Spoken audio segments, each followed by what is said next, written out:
है। रुको।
दंड आरंभ कीजिए महामहिम।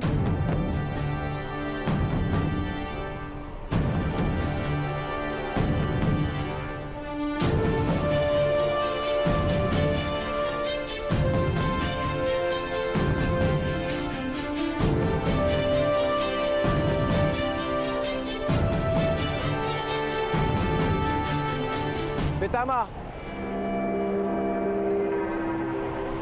यदि आपने घोड़े धीमे से लगाए तो राजा के आदेश का अपमान होगा।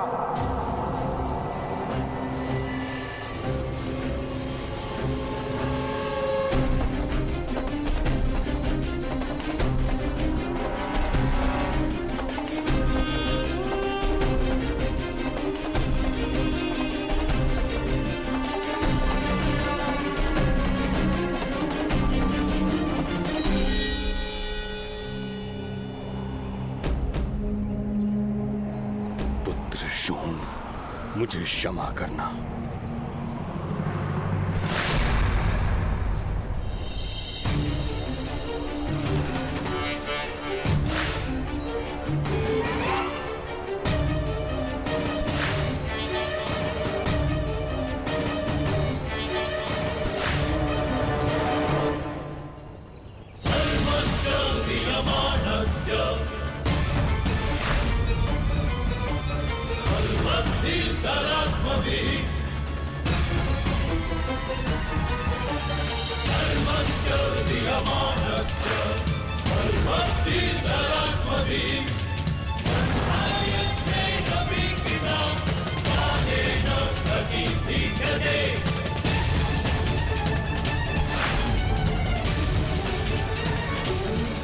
चीखो पुत्र, चीखने से पीड़ा कम होगी।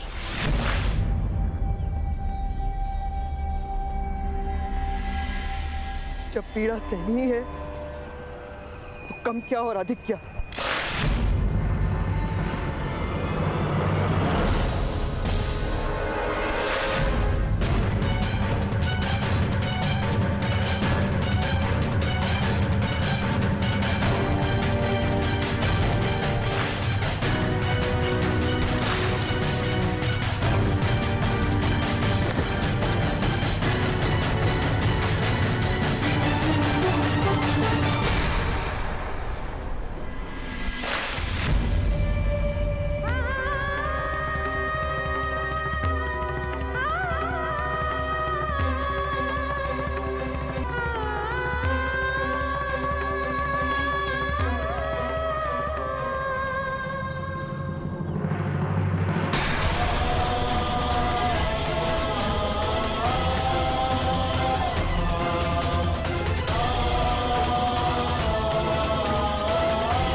देख लो हस्तिनापुर के निवासियों,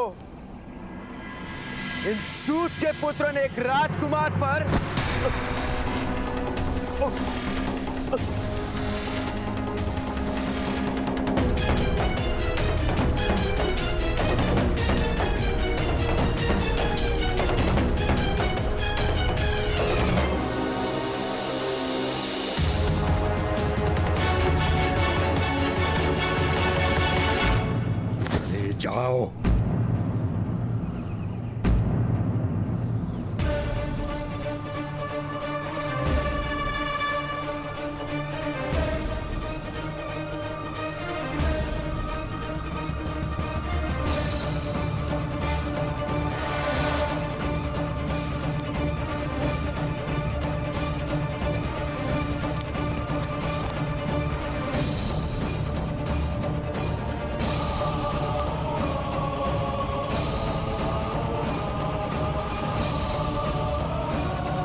शोन, तुम्हारा धैर्य अद्भुत है।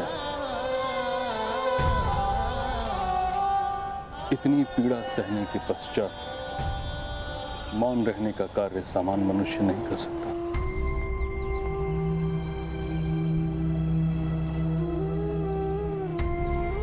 चीख कर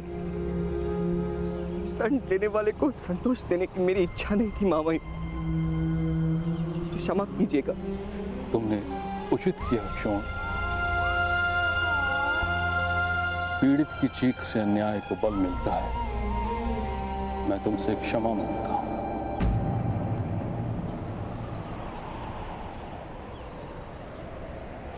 तुम्हारे परिवार से क्षमा मांगता हूं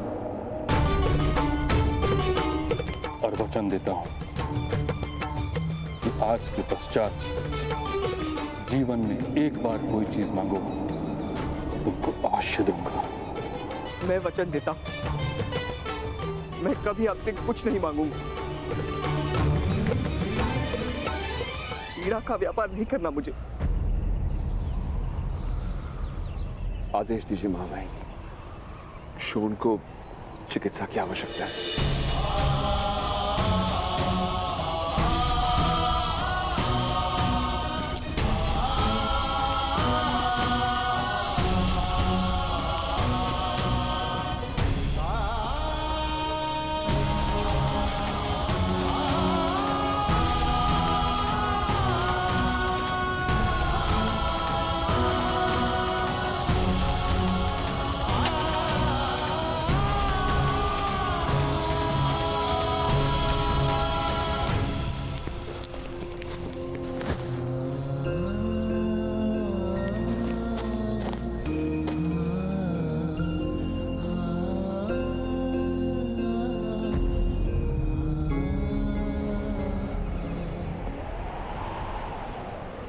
चलो कर्ण।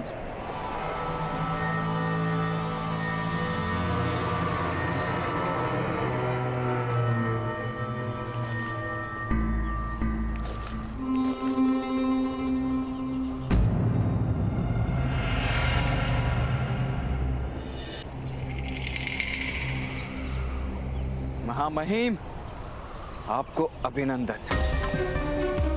आज पुनः एक क्षत्रिय महारथी ने अपनी शक्ति का प्रमाण दे ही दिया सारे समाज को।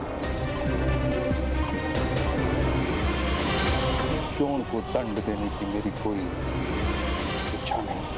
आप दंड रोक सकते थे महामहिम, लेकिन आपने एक सूत पुत्र को दंड देना उचित जाना। दंड और उपहार राजनीति के दो साधन हैं। इन्हीं से राज्य चलता है और इन्हीं से राज्य समाप्त भी होते हैं महामहिम। तलवार के प्रहार से यदि पत्थर टूटते हैं तो पत्थर के प्रहार से तलवार भी टूट सकती है। विद्रोह का प्रदर्शन मत करो कर्ण, अन्यथा मुझे तुम्हें भी दंड देना होगा।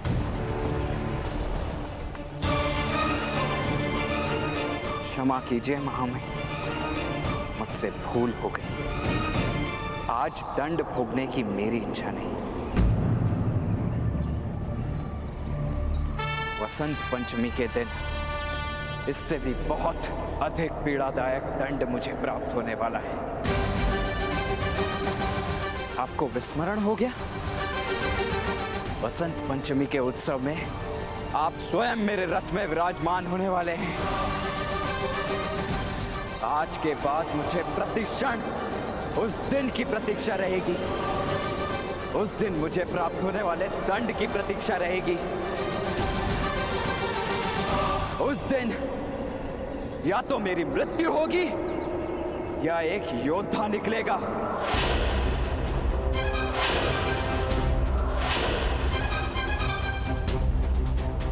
प्रणिपात।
इस वस्त्र का स्पर्श उत्तम है,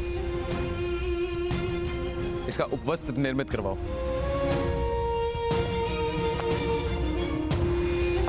ताजश्री,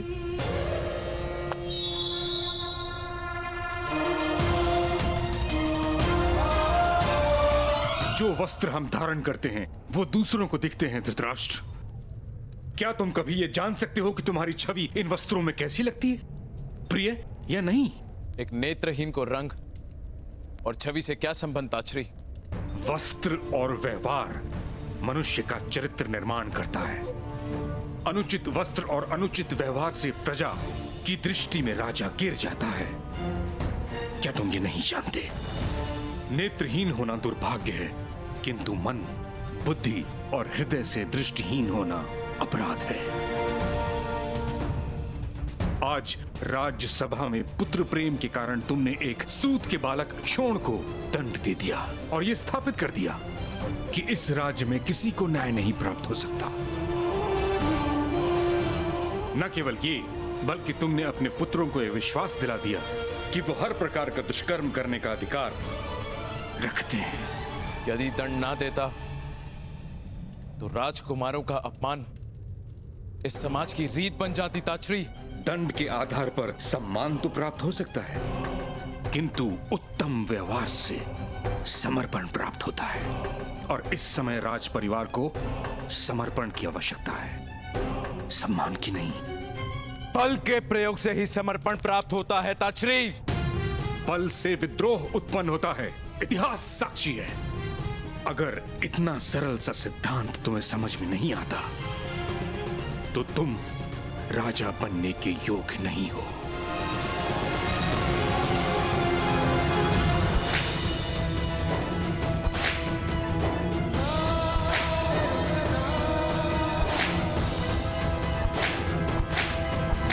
कर्ण का कवच केवल उसी की रक्षा कर सकता है, किंतु वो हम सबके लिए मृत्यु का कारण बनेगा।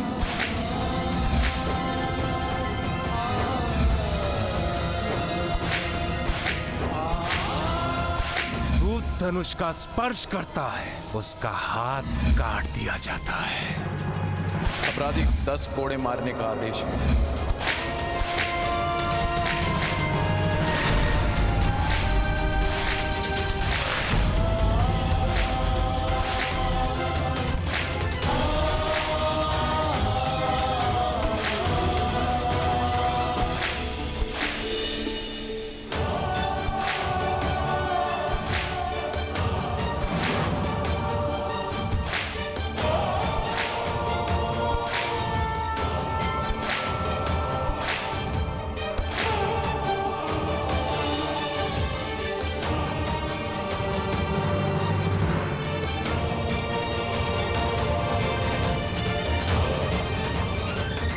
कर्ण, ये क्या कर रहे हो?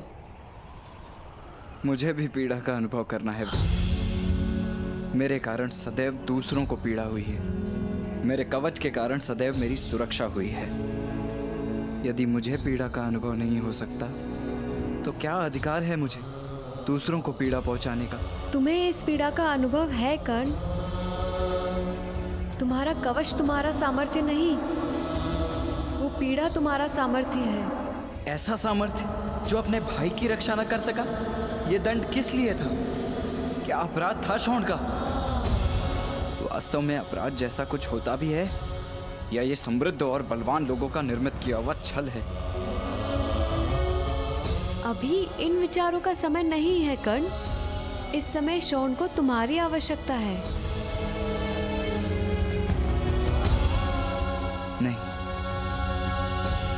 नहीं, मैं घर नहीं जा सकता वृषाली। मैं शोण की पीड़ा नहीं देख सकता। उसकी देह पर पड़ने वाला एक एक घाव मेरे हृदय को चीर रहा है। अब उसकी एक एक चीख से मुझे मृत्यु की इच्छा होगी। आज प्रथम बार ऐसा प्रतीत हुआ कि मेरा समग्र जीवन एक कारागार है। मुक्ति केवल एक कल्पना है, स्वतंत्रता एक छलावा है। वास्तव में मृत्यु ही मेरे जीवन की बेड़ियों को तोड़ने का एक मार्ग है।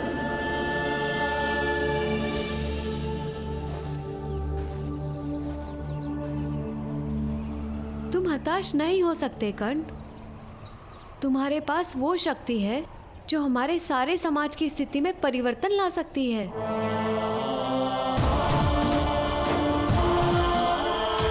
चलो कर्ण, शॉन की पीड़ा से भागो मत, उसे देखो, उस पीड़ा को अपना परिचय बना लो। केवल तुम्हारा सामर्थ्य इस पीड़ा की प्रतिध्वनि हस्तिनापुर के सिंहासन तक पहुंचा सकता है।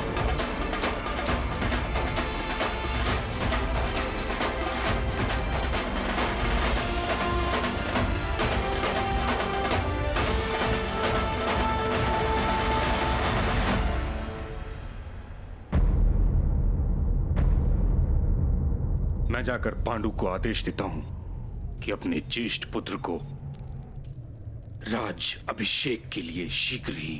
ताचरी, महाराज, ईश्वर ने किस बात का प्रतिशोध लिया है हमसे?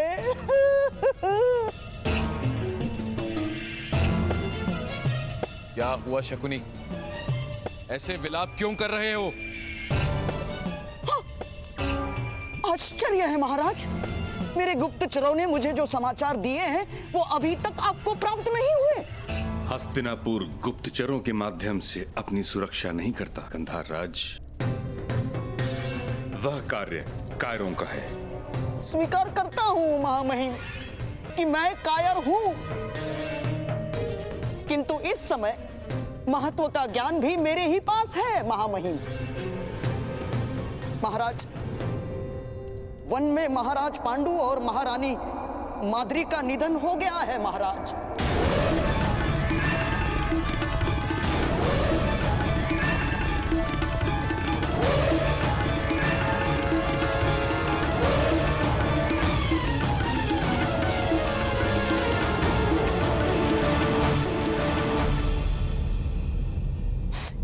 महारानी कुंती और पांडव वन में अकेले हैं।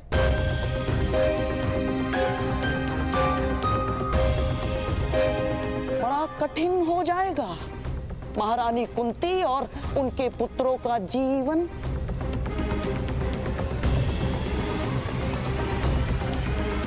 हस्तिनापुर का युवराज वन में अकेला नहीं रहेगा।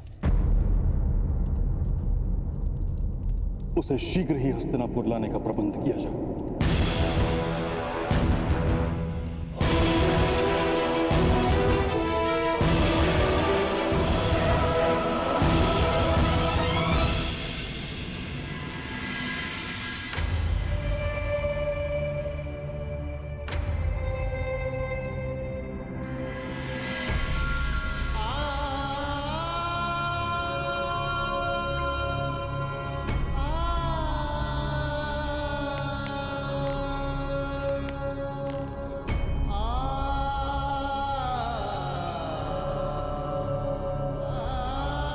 शॉन, तुम स्वस्थ तो हो ना? 4 लड्डू खाकर आप स्वस्थ नहीं रह सकते। मैंने तो 10 कोड़े खाए हैं। मैं किस प्रकार स्वस्थ रहूंगा?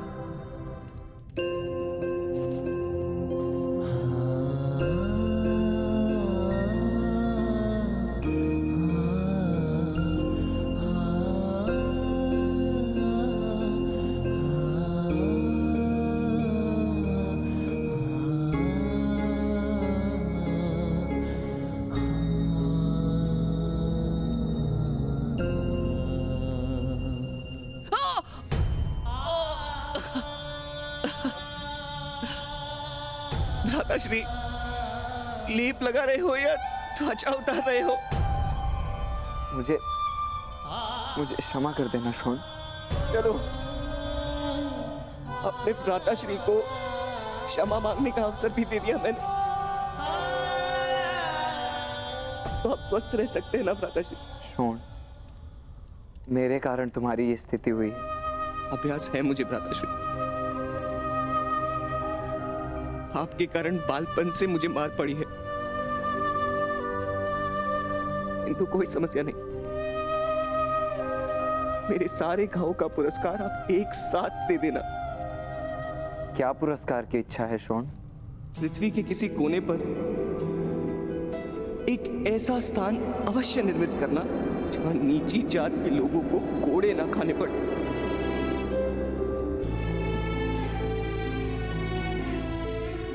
और वहां मेरे लिए एक बड़ा सा भवन निर्मित करना।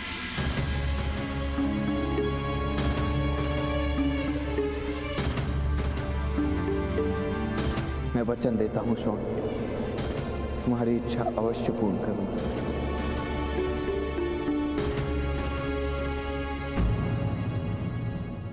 तुम्हारे एक एक रक्त बिंदु का प्रतिशोध लूंगा मैं।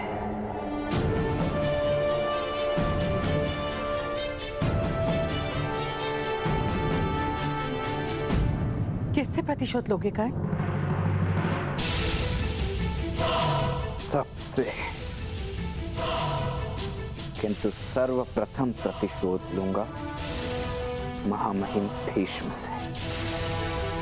वसंत पंचमी के महोत्सव में विश्व की कोई शक्ति मेरे निर्णय में परिवर्तन नहीं ला सकती।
दुर्योधन सिंहासन पर होने वाले महाराज विराजमान है। युवराज दुर्योधन की, युवराज दुर्योधन की, युवराज दुर्योधन की, युवराज दुर्योधन की। दुर्योधन!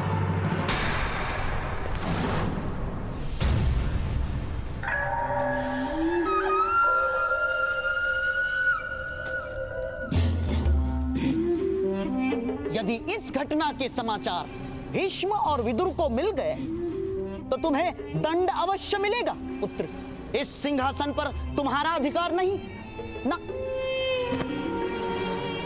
आज नहीं है मामाश्री, किंतु कल अवश्य यह सिंहासन मेरा ही होगा।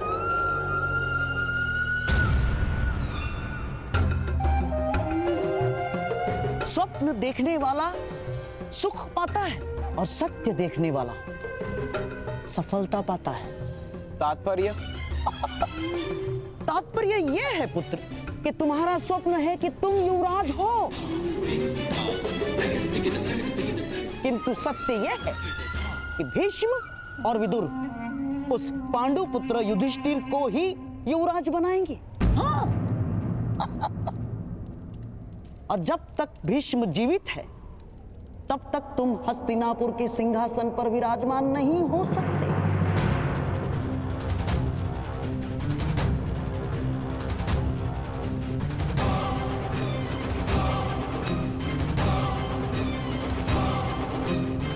किंतु भीष्म पितामह को इच्छा मृत्यु का वरदान है, उनकी मृत्यु होना असंभव है।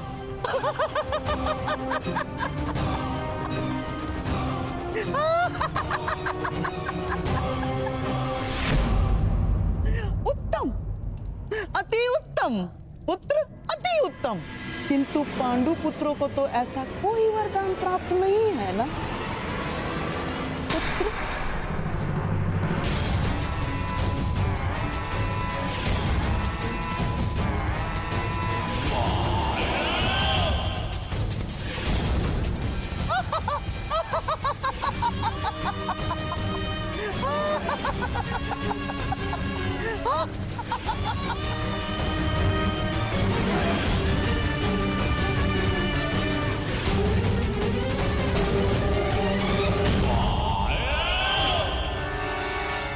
अधिरथ महोदय, यह औषधि शॉन के घाव पे लगा दीजिएगा।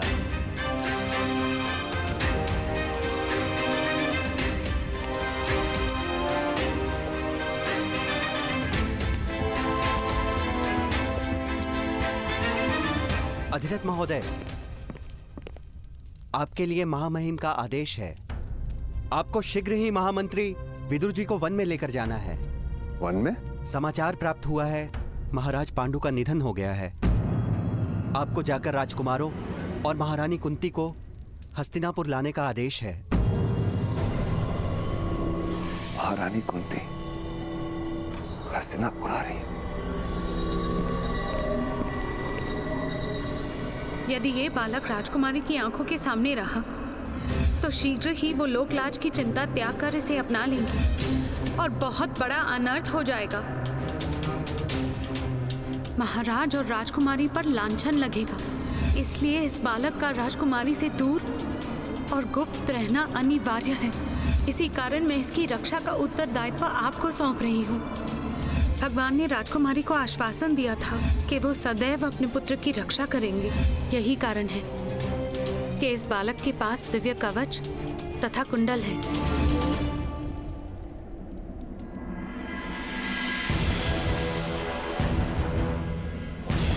क्षमा कीजिए भगवान सूर्य नारायण,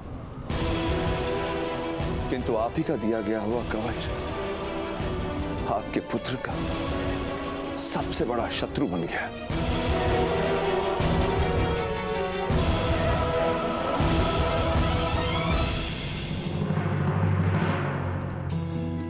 शॉन,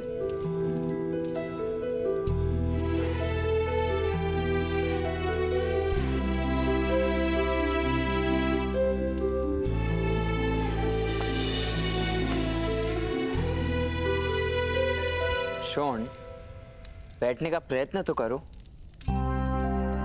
नहीं भ्राताश्री, अब मैं 1 वर्ष तक नहीं बैठूंगा। शॉन, बहुत पीड़ा हो रही है। कष्ट पीड़ा का नहीं है माता। मैं बैठना आरंभ करूंगा तो मेरी पीड़ा का महत्व कम हो जाएगा।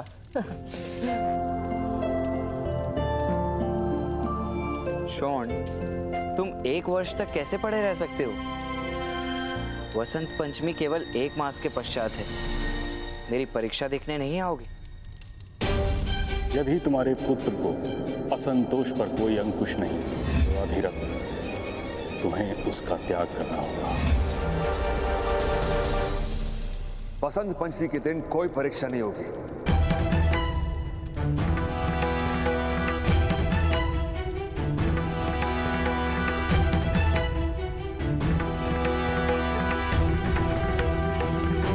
किंतु परीक्षा करने का निर्णय तो आपके महामहिम ने स्वयं किया था पिताश्री। और उस दिन परीक्षा में सफल ना होने की तुम्हारी योजना ये भी जानता हूं। जीवन में सारथी बनने की ही इच्छा नहीं मेरी।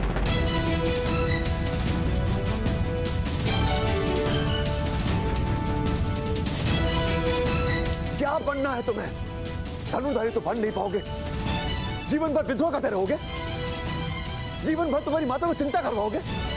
क्या तुम्हारे पिता को जीवन भर क्षमा याचना करनी पड़ेगी? तुम्हारे भाई को जीवन भर दंड भोगने पड़ेंगे? ये योजना है तुम्हारी? चिंता करने वाली, क्षमा मांगने वाली और दंड देने वाली परंपराओं को तोड़ने की योजना है।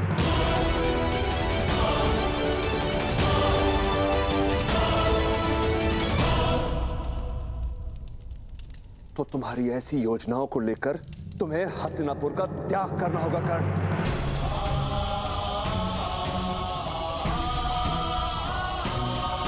अब तुम्हारा यहां कोई स्थान नहीं है।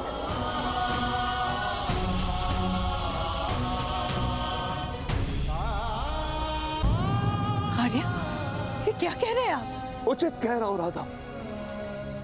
माता सरस्वती भी वडवानल नाम की दिव्य अग्नि का ताप नहीं सह पाई थी। माता गंगा भी शिव के पुत्र का ताप नहीं सह पाई थी। हम तो सामान्य मनुष्य हैं राधा। कब तक इसकी दिव्यता का भार संभालते रहेंगे? बहुत भोग लिया, बहुत सह लिया। राधा श्री के हाथ कटे, हम विस्थापित हुए, मुझे मृत्यु दंड मिला और अब ये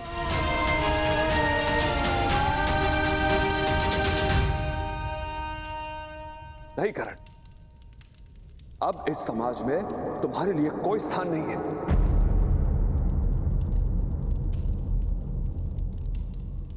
तुम्हारे ताऊ के पास वन में ही तुम्हारा स्थान है।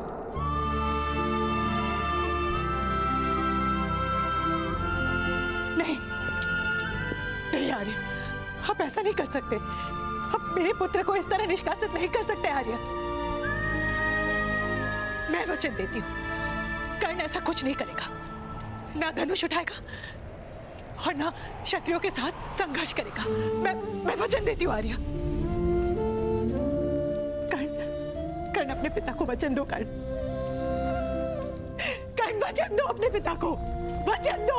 नहीं राधा, नहीं, मुझे विश्वास नहीं है।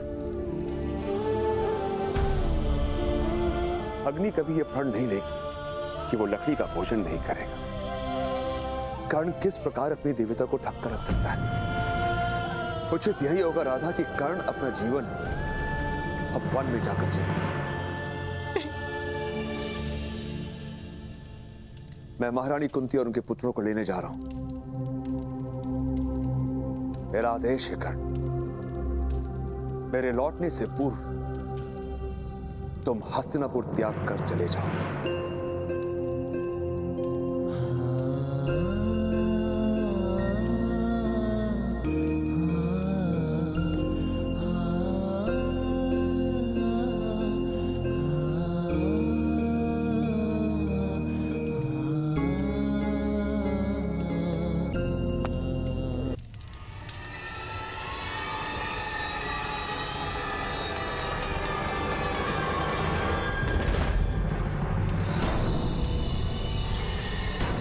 गांधार राज शकुनी,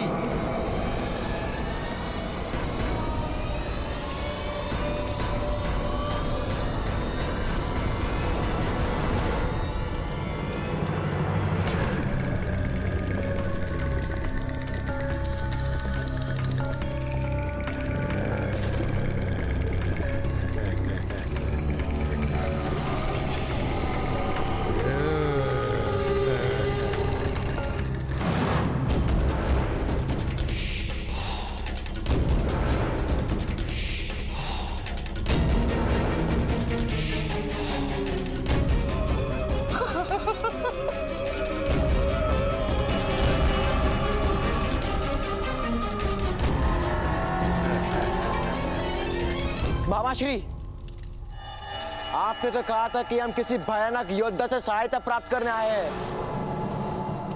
ये ना तो भयानक प्रतीत हो रहा है और ना ही योद्धा।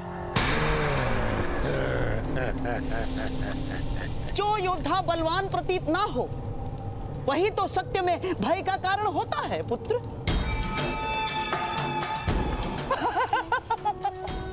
ये है अग्नि पर्व।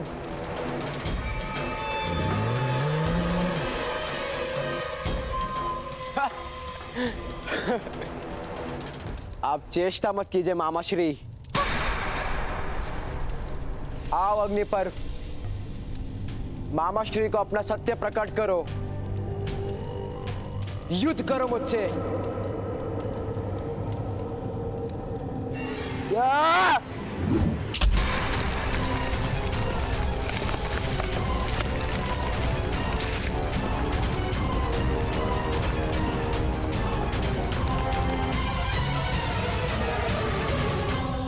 राजकुमार दुर्योधन केवल मनुष्य अहंकार के लिए युद्ध करते हैं, राक्षस तो केवल मूल्य के लिए युद्ध करते हैं, मूल्य के लिए।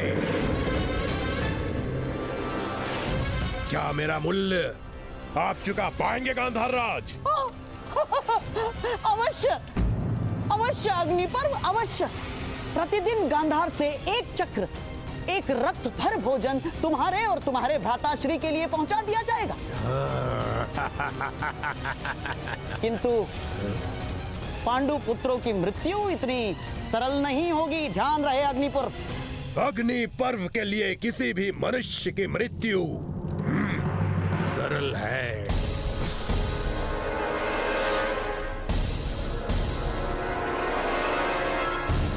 चाहे वो पांडु पुत्र ही क्यों ना हो।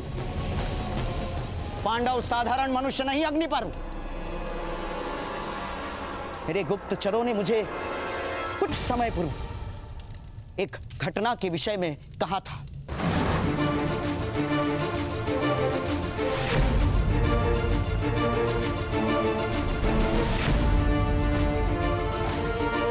उन पांचों में सबसे बलवान है भीम।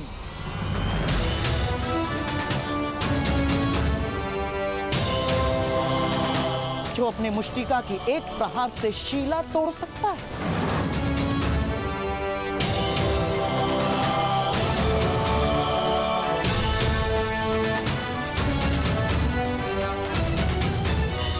नकुल उन पांचों में सबसे चपल है। विचारों की गति से उसकी तलवार घूमती है।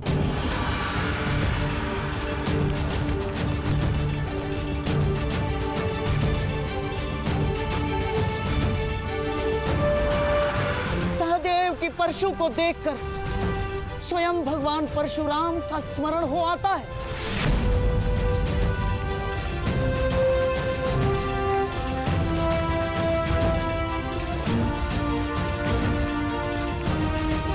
सबसे ज्येष्ठ युधिष्ठिर का भाला शब्द वेदी है।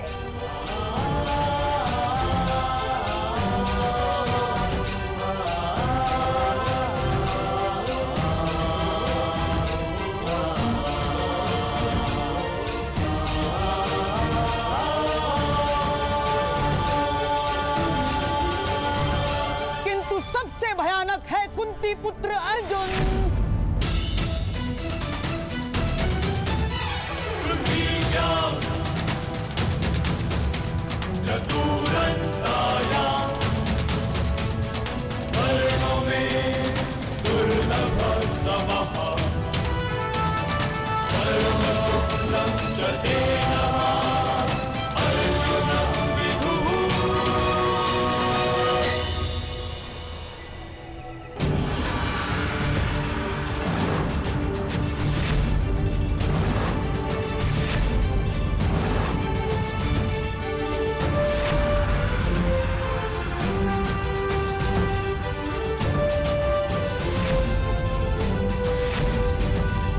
नैमिषारण्य के निकट एक गांव में जब नागों का आक्रमण हुआ था, तब इन्हीं 5 भाइयों ने प्रतिकार किया था।